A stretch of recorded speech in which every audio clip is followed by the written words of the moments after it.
एक अरशदुल्ला का जो एक कहने में बात आ रही थी, मामला था, उसमें भी कई एलिगेशन इस टाइप के लगाए गए थे जो है आपके संबंधों वाले। क्या कहना, एक अरशदुल्ला, एक ये गौरव जैन और तीसरा भावेश। उसमें तो एक बड़ा दबाव था जो मैं यहाँ बोलूंगी तो वो एक नया वो हो जाएगा राजनीतिक चीजें, तो वो उस पे मैं कमेंट था ऐसा कोई प्रकरण भी? मैं तो झूठ बिल्कुल नहीं बोलूंगी ना, पर वो किस आधार पे और किन हालात में हुआ था। मैंने पॉइजन जहर खा लिया था, वो भी ड्रॉप हो गया। मैं जहर खा लिया था, हॉस्पिटल में थी। और कौन सा ड्रॉप हुआ है? एक मुझे पता चला कि मैंने जहर खा लिया था और मैं हॉस्पिटल में एडमिट थी। उस दौरान वहीं पर पुलिस ने बयान लिए थे और उस पर एक बड़ा मुद्दा बना और जो भी वो हुआ है मतलब खत्म हो चुका है वो। उसमें जब मुझे लगा कि जब ये लगा कि ये तो मतलब जब जानती नहीं थी मैं कि ये क्या, एकदम जब अगले दिन पेपर में आया और बाद में पता चला कि इस तरह की चीजें एकदम ये तो क्या हो गया, और फिर धीरे धीरे समय के साथ पता चला उसके बूढ़े मम्मी पापा वगैरह। इसमें मेरे पे एक बार मीडिया द्वारा एक आरोप लगाया जाता है, उसके लिए बैठी हूँ मैं कि मैंने उससे पैसे ले लिए, इससे पैसे ले लिए। ठीक है, तो मैं ऐसा चाहती हूँ कि एक बार आप जिसने दिए हैं उससे भी तो सत्यता पूछो।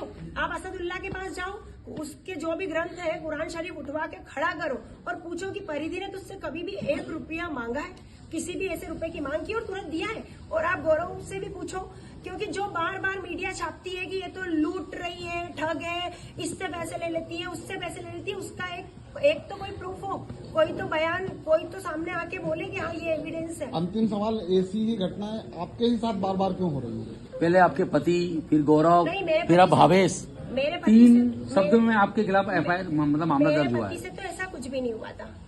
मेरे पति से तो कोई हमारी आपसी केवल पारिवारिक प्रॉब्लम थी और वो मैंने आपको पहले ही बताया कि एक अलग मुद्दा उठ चुका था। वो मैं बोलूंगी तो एक विवाद दूसरे लेवल का खड़ा हो जाएगा। ये आप समझ रहे हो कि वो असद था, बस उसके नाम से ही आप लोग समझ सकते हैं।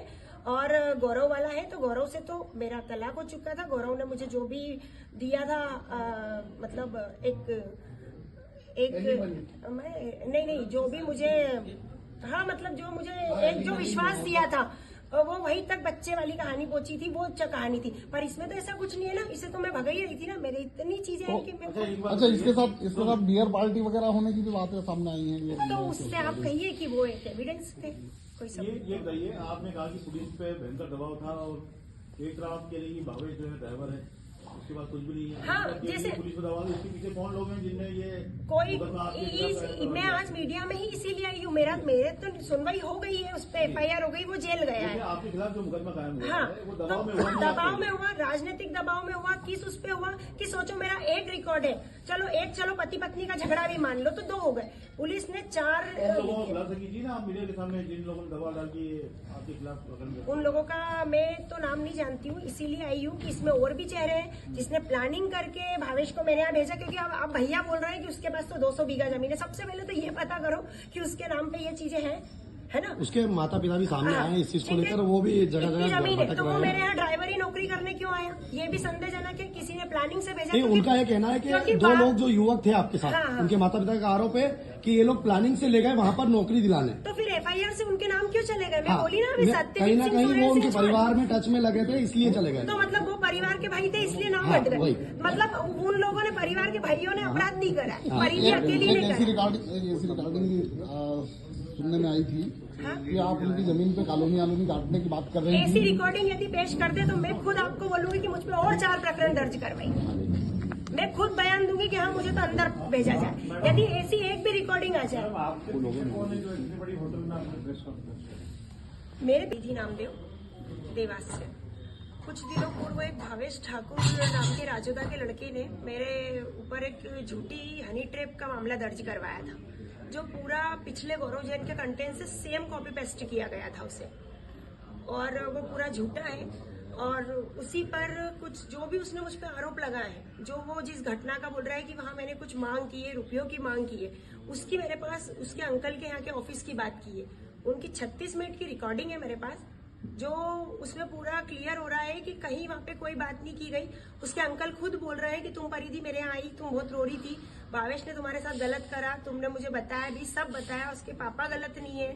दूसरा, तुम मेरे यहाँ से रोके गई, मुझे बुरा लगा, तुम क्या चाहती हो, तुम क्या चाहती हो। बार बार उन्होंने इसी चीज पे वो करा कि तुम क्या चाहती हो। उस दिन भी पूछा, तुम मेरे यहाँ से रोकर गई, इस तरह से वो उसके अंकल के मतलब उस पर 36 मिनट की पूरी रिकॉर्डिंग में पूरा साबित हो रहा है कि उस जगह पर सिर्फ मैं प्रताड़ित थी, मुझे भावेश परेशान कर रहा था, ब्लैकमेल कर रहा था, इसलिए उन्होंने ही मुझे आगे लेके बुलाया था और उनके ऑफिस में बात हुई थी, समझाया गया था, पर उन्होंने उसी को लेकर मुझ पे झूठा आधार बनाया कि मैंने वहां उनसे मांग करी रुपयों की और कुछ जमीन वगैरह इन चीजों की। तो उसकी 36 मिनट की रिकॉर्डिंग है जिसमें ये मतलब वो भी मैं दूंगी, मतलब मैं अपने सोशल मीडिया पे भी पोस्ट करूंगी वो रिकॉर्डिंग, कि जिससे साबित हो जाएगा कि मैंने ऐसी कोई मांग नहीं करी, वहां पर सिर्फ मैं पीड़ित हूँ, मैं परेशान हूँ, इसी टॉपिक पे बात हुई, मैं रोई हूँ और रो के आई हूँ। ये पूरी बार बार वो उसके अंकल खुद बोल रहे हैं उस रिकॉर्डिंग में। उस रिकॉर्डिंग से ये चीजें होती है कि उसमें मतलब यदि पहले इनके साथ कुछ हुआ था तो उसी घटना स्थल की बात है, तो वो पूरी झूठी है, मतलब उस चीज को झूठा बोला गया। फिर भावेश का कहना होता है उसकी FIR में कि मैं बार बार फोन लगाती थी और मैं उसे बुलाती थी, जो कि मेरे पास उसके स्क्रीनशॉट है कि वो रात को मुझे कम से कम 20 मिस कॉल्स पड़े हुए हैं उसकी 2 मिनट 46 सेकंड की रिकॉर्डिंग है जिसमें वो रात को जबरदस्ती मैं जहाँ हूँ कहाँ है तू, चिल्ला रहा है, प्रेशर बना रहा है। मैं उसे बोल रही हूँ कि 12 बज रही है रात की, तुझे घर जाना चाहिए, घर जाने का टाइम होता है, रात हो रही है, पर वो मतलब झूठ बोल रहा है। मतलब उसने एक बाइट भी दी थी शायद मीडिया में कि मुझे मैडम बुलाती थी, रात को FIR में लिखा है कि 2-3 बजे तक छोड़ती नहीं थी। बाकी उसकी कुछ रिकॉर्डिंग ऐसी है जिसमें पूरा साबित हो रहा है कि वो मुझे प्रेशराइज कर रहा है, रात को मुझे फोन लगा के परेशान करता था। वो एक रिकॉर्डिंग है, स्क्रीनशॉट्स है। फिर जब चीजें मैं उसे भगाती थी, मना करती थी, तो हाथ काट के उसने फोन से ड्राइंग बनाई, वो ड्राइंग भी है मेरे पास, उसी के नंबर से सेंड करी हुई, जो उस पर क्लियर दिख रहा है कि वहाँ मतलब मुझे किसी भी तरह से ब्लैकमेल परेशान करके चीजें उसने करता रहा। मुझसे 3.5 लाख रुपए लेकर गया, 3.5 लाख रुपए ले जाने के बाद और मुझसे 18 से 20 लाख की मांग कर रहा था। उन्होंने FIR में लिखा है कि वो मेरे ऑफिस आए थे और जो कि मैं पूर्व में ही मेरा आवेदन दे चुकी थी। मैं कम से कम अक्टूबर माह से SP साहब को, IG साहब को आवेदन मैंने दिए, पूरी घटना बताई कि मुझे झूठे प्रकरण में फंसाने की धमकी दे रहा है, मुझसे मेरे साथ गलत कर रहा है, वीडियो वायरल करने की धमकी देकर पैसे भी लूट ले गया है और मांग कर रहा है। ये सब मैं 2-3 महीने पहले से SP साहब, IG साहब थाने पे सब आवेदन मेरे है और मेरी जांच भी चल रही थी आवेदन पर। और इतना सब होने के बावजूद जब उसे बयान के लिए बुलाया गया तो मैंने आवेदन दिए थे तो उसने मुझ पर पूरा झूठा प्रकरण बनाया। जो उसने एक CCTV फुटेज वायरल किया था कार वाला, अपहरण वाला, वो बिल्कुल झूठा है। भावेश ने खुद मुझे बुलाया था, जिसकी जानकारी भी मैं कोतवाली में पूर्व में ही दे चुकी हूँ, जिसका मेरे पास आवेदन है, उसमें प्राप्ति का आवेदन है। मेरे आवेदन पे रिकॉर्डिंग CCTV फुटेज, मैं उसके अंकल की 36 मिनट की रिकॉर्डिंग भी दे चुकी थी, उसकी 2 मिनट 46 सेकंड की भी दे चुकी है, और वही CCTV फुटेज ये मैंने दिया था। और उसी CCTV फुटेज को 1 महीने बाद कोतवाली में जो मैंने एविडेंस में दिया उसको आधार बनाकर मुझ पे FIR कर दी जाती है। और सबसे बड़ी बात तो ये है कि जब FIR हुई तो हाईकोर्ट की पहले पूर्व में भावेश अपने ही बयानों में बार बार अलग अलग आवेदन देता है। पहले वो अपनी बहन से दिलवाता है कि सत्यजीत सिंह चौहान ने उसे दारू पिला के मेरे यहाँ लेकर आया और सत्यजीत सिंह चौहान, सुरेंद्र सिंह चौहान और परिधि नामदेव ने वीडियो बना के हनी ट्रैप करा। इस तरह के आवेदन दिए और हाईकोर्ट में भी यही पिटीशन लगाई है कि सत्यजीत सिंह चौहान, सुरेंद्र सिंह चौहान और परिधि नामदेव और सारे उसके SP साहब का एक आवेदन है। ये 8 दिन से ये बदल बदल के आवेदन दिए गए अलग अलग बयानों के साथ। और आखिरी में जब FIR होती है तो उस FIR सिर्फ एक अकेली परिधि नामदेव पे हनी ट्रैप की होती है। सत्यजीत सिंह चौहान और सुरेंद्र सिंह चौहान के नाम हट जाते हैं। ऐसा कैसे हो सकता है? जब हाईकोर्ट में लग चुके हैं नाम तो वो हटाकर मतलब जो भी षड्यंत्र है, जो भी राजनीतिक प्रभाव से या जिस भी आधार पे ये सब किया गया है, मतलब उन बड़े घर के लोगों के नाम क्यों हटा दिए गए? क्योंकि इस झूठी FIR में एक बड़ा सवाल उठ जाता प्रशासन पर। तो मैं अकेली महिला थी, मेरे आगे पीछे कोई नहीं है, इसलिए सिर्फ मुझे अकेली को फंसाया गया। इंदौर न्यायालय में लगी हुई हाईकोर्ट की पिटीशन में नाम जाने के बाद भी उसको मतलब नजरअंदाज करके सिर्फ अकेला मुझ पे FIR की गई। मैं अपनी वो रिकॉर्डिंग, इसकी जो फुटेज CCTV फुटेज है कार वाला, जो इन्होंने कट पीट करके मीडिया में चलाया, मैं अपना पूरा 6 मिनट कुछ 13 सेकंड का पूरा है, जिसमें भावेश खुद मुझे बोल रहा है मैं मेरे पापा को संभाल लूंगा। दारू पिए हुए मेरे पापा, नशे में है इसलिए पागलपन नाटक कर रहे हैं, और झुक के खुद बोल रहा है, उसमें आवाज भी क्लियर है। मेरे पास घूम के आया वो और झुक के मुझे बोला कि तुम जाओ, उसके कहने पे हमने गाड़ी बढ़ाई। वो पूरा फुटेज में क्लियर दिख रहा है, जो कि एफआईआर में ये लिखा गया है कि उसने बोला कि चल गाड़ी भगा, ड्राइवर को मैंने बोला, जो कि वहाँ साफ चीजें हैं कि भावेश ने मुझे बोला। पूरा झूठा प्रकरण है जिसमें मेरा ये सीसीटीवी फुटेज, ये रिकॉर्डिंग और भावेश की रिकॉर्डिंग, उसके स्क्रीनशॉट, उसके दिए सेंड करे हुए खून से बनाए हुए फोटो, किसी भी तरह से मुझे टॉर्चर करता था वो, ये मैंने उसके परिवार वालों को बताई। उन लोगों की भी रिकॉर्डिंग है सारी मेरे पास, और इतने सारे एविडेंस मेरे पास होने के बावजूद मैंने कोतवाली में दिए, प्राप्ति भी ली है मैंने कि मेरे आवेदन पे दिए गए, मेरे द्वारा दिए गए आवेदन पर रिकॉर्डिंग व सीसीटीवी फुटेज पेश किया गया। जो मेरे खिलाफ जो कार वाला वीडियो चलाया गया वो मैं 1 महीने पहले ज्योति पाटीदार मैडम को दे चुकी थी। मेरे आवेदन अक्टूबर महीने से लेकर 7/11 और 12/11 पुलिस अधीक्षक महोदय 1-1.5 महीने पहले से मैंने बता चुकी थी कि मुझे पूर्व वाले प्रकरण को आधार बना के मुझे धमकी दी जा रही है, हनी ट्रैप में मुझे फंसा देंगे, जेल भिजवा देंगे, मुझसे रुपये मांग रहा है, मेरे वीडियो फोटो है, यहाँ तक कि मेरे और पुराने जो मेरे साथी के हैं वो भी कहीं से उसने निकाल लिए हैं, वो भी मतलब वो वीडियो फोटो की भी धमकी देता था और मुझसे रुपए मांगता रहा कंटिन्यू।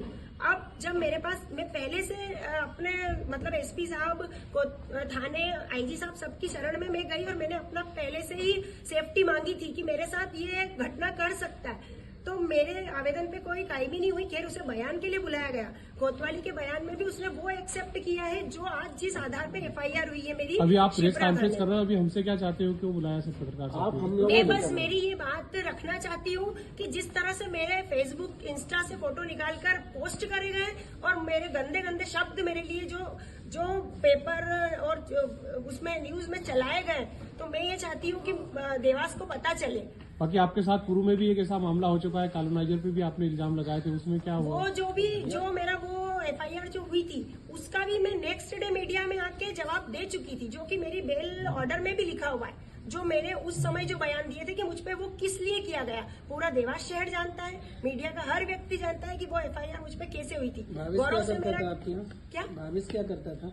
भावेश मेरा ड्राइवर था। जैसा कि अभी आप ही ने कहा कि पूर्व मेरे साथ एक मेरे साथी के द्वारा ये इन्होंने बात उजागर की, हाँ। तो पूर्व वाले साथ जो था वो बंदा, उस पर किस चीज का आरोप लगाया था? आप एफआईआर की गई किस बात को लेकर? किसने? आपके द्वारा की गई थी? आपके द्वारा की गई थी, उनके द्वारा आपके द्वारा की नहीं, गई? उनके ऊपर कोई एफआईआर नहीं हुई। कॉलोनाइजर ने आपके ऊपर करी थी? आप उसमें पकड़ में कहीं गए थे, जेल वगैरह कुछ ऐसा हुआ था? नहीं, कुछ भी नहीं हुआ था। एफआईआर आप पे हुई थी? हाँ, वो भी मैंने मीडिया में बयान नेक्स्ट डे दिए।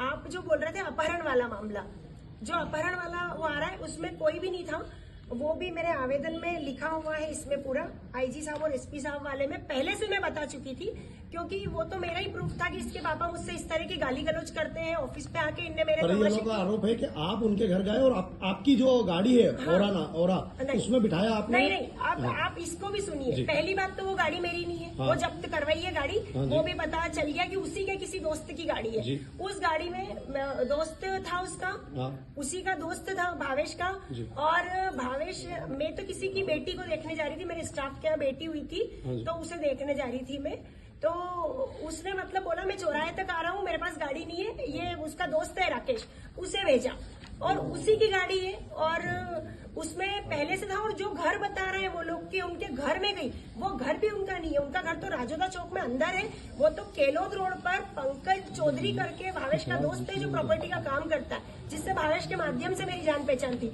उनके घर गए थे। एलिवेशन वगैरह वो पूरी फुटेज में दिखेगा कि पंकज खुद उसके घर का एलिवेशन बता रहा है, सारी चीजें। मैं मतलब बहुत देर तक मैंने पंकज से खड़े होकर बात की। अगर मैं अपहरण करती तो क्या चौराहे से उसे ले जाके गांव के अंदर लेके जाती, सीधे बाहर की तरफ भागती ना, और फिर आराम से कि उसी अभी आप जमानत पे बाहर हैं? परिचित, हाँ अभी आप जमानत पे हैं? अभी मेरी बेल हुई है और फिर उसके बाद मैंने आवेदन दिया था। आवेदन पे आपकी एफआईआर हो गई? अच्छा, आपने जो छिपरा में उसके खिलाफ एफआईआर दर्ज कराई है, तो उसमें मूलतः अपराध कौन कौन से लिए हैं? एक तो उसने जो ब्लैकमेलिंग करके जो रुपए मुझसे लिए, ब्लैकमेल करता था और रुपए लेकर गया, और दूसरा फिर उसने जो गलत वीडियो वायरल करके और वीडियो बनाए और गलत भरोसे में रख के अपनी फ्रेंड के यहाँ लेकर गया, वो वाली चीजें। कितने रुपए ले गया? वो 3.5 लाख रुपए तो ले जा चुका है। वो कितने की डिमांड कर रहा था? 18 से 20 लाख रुपए की डिमांड कर। आप एक बार बताइए, ये आपका मामला जो है पुलिस के पास गया है, हाँ। एक प्रकरण आपका न्यायालय में चल रहा है, ये भी न्यायालय में जाएगा। हाँ। क्या आपको कानून व्यवस्था पर भरोसा नहीं है जो आप ये मीडिया में आकर के सारी चीजें बता रही हैं? मीडिया नहीं, मैं इसलिए नहीं आई हूँ, मुझे न्यायाधीश महोदय पे बहुत भरोसा है। जैसे अभी भी उन्होंने मेरा पक्ष देखा, उन्होंने इतनी मजबूती से वो करा था, पर उन्होंने मुझे बेल दी और उन्होंने मेरे एविडेंस को समझा, जो कि उसमें बहुत कड़ी से कड़ी चीजें थी। बाकी मुझे उन्होंने राहत दी और फिर मेरे को शिप्रा थाने से भी राहत मिली। मुझे पूरे मतलब न्याय पे भरोसा है। मैं मीडिया में बस आज इसलिए आई हूँ कि जो मेरी बदनामी देवास शहर में की गई है, मेरे फेसबुक इंस्टा से फोटो निकालकर जो सीसीटीवी फुटेज कारके को गलत आधार, जो मेरा ही एविडेंस था, उसे गलत मॉडिफाई करा गया है कि अपहरण, जो खुद बुलाता है, खुद अपने गांव की तरफ लेके जा रहा है और उसे अपहरण जैसा वो करके मुझे बदनाम करा गया है। इसलिए मैं मीडिया में आई हूँ, ये सत्यता रखने के लिए कि वो फुटेज मेरे पास पूरा है। जो काट छाट करके पेश करा गया वो 6.5 मिनट का पूरा फुटेज है। जो भावेश बोल रहा है कि उसके पापा वो गाड़ी भगा ली, भावेश खुद बोला और कि तुम लोग जाओ। आरोपी भावेश है, जिस पर आपने आरोप लगाया है, हाँ? इसकी संपत्ति कितनी?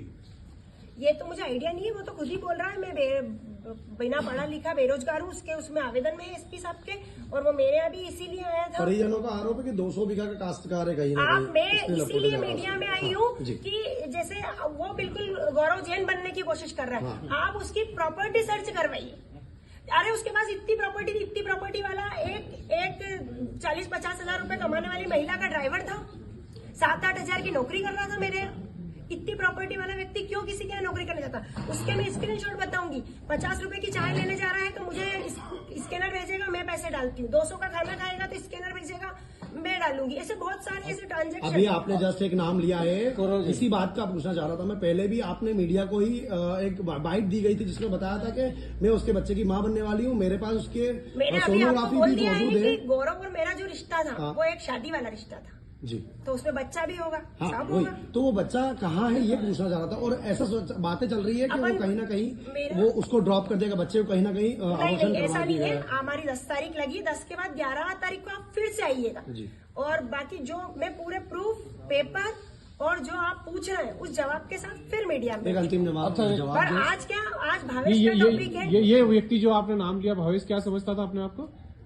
मतलब भावेश जो कह रहा ना, मैंने तो 200 बीघा जमीन ही ली है तो मेरे यहाँ नौकरी करने क्यों आया? इतना तो क्या समझता था अभी आपने किसका नाम लिया? मतलब वो बोलता था ना कि हनी ट्रैप गौरव ने लगाया, तो वो मुझ पे गौरव जैसा सही। अभी आपकी वैवाहिक स्थिति क्या है? क्या विवाहित है? अपने पति के साथ रहती है? किस स्थिति में है? नहीं, मेरा तो डाइवोर्स हो चुका था पहले।